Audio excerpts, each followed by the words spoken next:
নমস্কাৰ এই মুহূৰ্তত লৈ আহিছো বহুকেইটা গুৰুত্বপূৰ্ণ খবৰ অসমৰ লগতে দেশৰ বিভিন্ন প্ৰান্তৰ পৰা বহুকেইটা খবৰ যুগুতোৱা হৈছে প্ৰথম খবৰ ৰাজ্যত অব্যাহত গৰুৰ চোৰাং সৰবৰাহ মহানগৰী গড় চুকাৰক্ষীৰ জালত চোৰাং গৰু ভৰ্তি ট্ৰাক AS01 NC 8236 নম্বৰৰ ট্ৰাকখনৰ পৰা উদ্ধাৰ 16টাকৈ গৰু ৰাজ্যত অব্যাহত গৰুৰ চোৰাং সৰবৰাহ মহানগৰী গড় চুকাৰক্ষীৰ জালত চোৰাং গৰু ভৰ্তি ট্ৰাক বাহনখনৰ চালক ৰাতুল আলীক আটক আৰক্ষীৰ বৰপেটাৰ পৰা বৰ্ণিহাটলৈ নি থকা অৱস্থাত জব্দ বাহনখন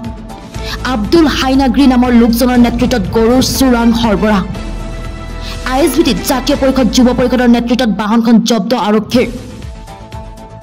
ইৰাণত সন্ত্ৰাসবাদীৰ ভয়াবহ আক্ৰমণ জাহেদানৰ ন্যায়ালয়ত আক্ৰমণ সন্ত্ৰাসবাদীৰ আক্ৰমণত নিহত 5জনকৈ লোক ঘটনাত আক্ৰমণকাৰী 3 সন্ত্ৰাসবাদীও নিহত ইৰাণৰ দক্ষিণ পূব এলেকাৰ ন্যায়ালয়ে অট্টালিকাত কৰিছিল আক্ৰমণত 5জন সাধাৰণ লোক নিহত আহত 13জন লোক সাধাৰণ নাগৰিকৰ বেগত ন্যায়ালয়ত প্ৰৱেশ কৰিছিল সন্ত্ৰাসবাদী কেইটাই ন্যায়ালয়ত প্ৰৱেশ কৰি গুলি গ্ৰেনেডেৰে চলাইছিল আক্ৰমণ এই তথ্য সদৰি কৰিছে ইৰাণৰ চৰকাৰী সংবাদ সংস্থাই আক্ৰমণৰ দায়িত্ব স্বীকাৰ সন্ত্ৰাসবাদী সংগঠন জয়সাল আদলৰ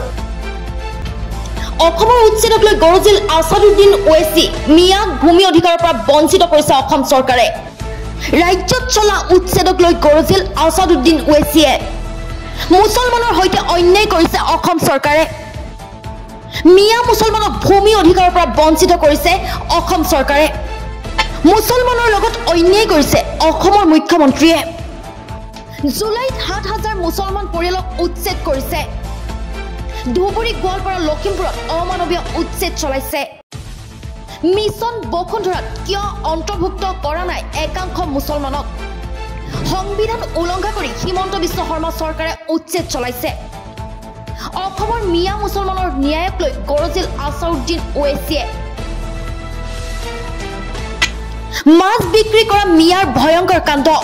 থানাও ঘেৰাও কৰি নাহৰকটীয়াত ভয়ংকৰ পৰিস্থিতি অচিনাকি মানুহ দেখিলে খবৰ দিয়ক থানা ঘেৰাও কৰি নাহৰকটীয়াত ভয়ংকৰ পৰিস্থিতি মাছ বিক্ৰী কৰা মিয়াই সংঘটিত কৰিছে ভয়ংকৰ কাণ্ড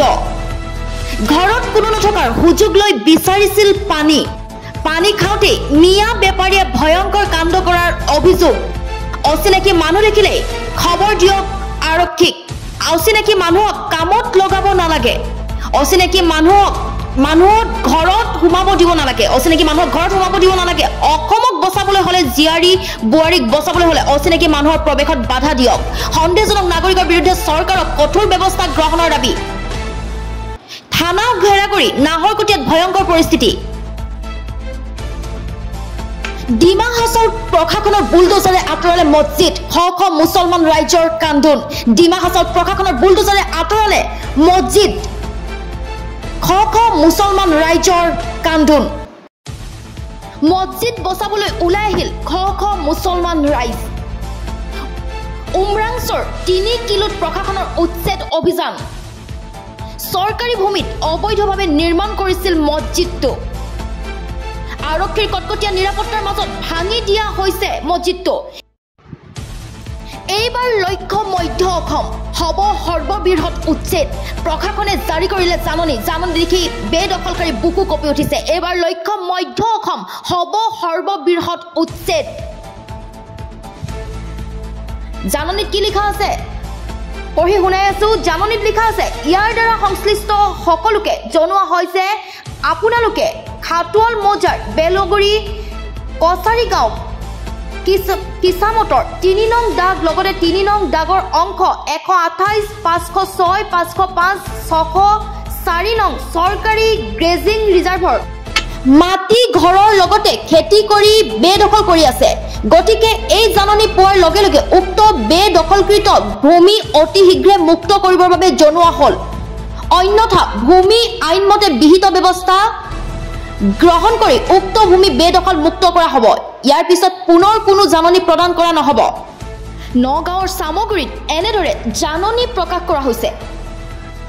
4 আগষ্টত বিলাসীপাৰা কপাই তুলিব অখিল গগৈয়ে উচ্ছেদিত পুনৰ সংস্থাপনৰ দাবীত হাজাৰ হাজাৰ লোকে কৰিব প্ৰতিবাদ উচ্ছেদিত সংস্থাপনৰ দাবীত আন্দোলন ঘোষণা অখিল গগৈ 4 আগষ্ট বিলাসীপাৰা কপাই তুলিব অখিল গগৈয়ে উচ্ছেদিত পুনৰ সংস্থাপনৰ দাবীত হাজাৰ হাজাৰ লোকে কৰিব প্ৰতিবাদ 20,000 মানুহক লগত লৈ কৰিব এই আন্দোলন। চাপৰৰ চৰুৱা বাখৰা তিলাপাৰা সন্তোষপুৰৰ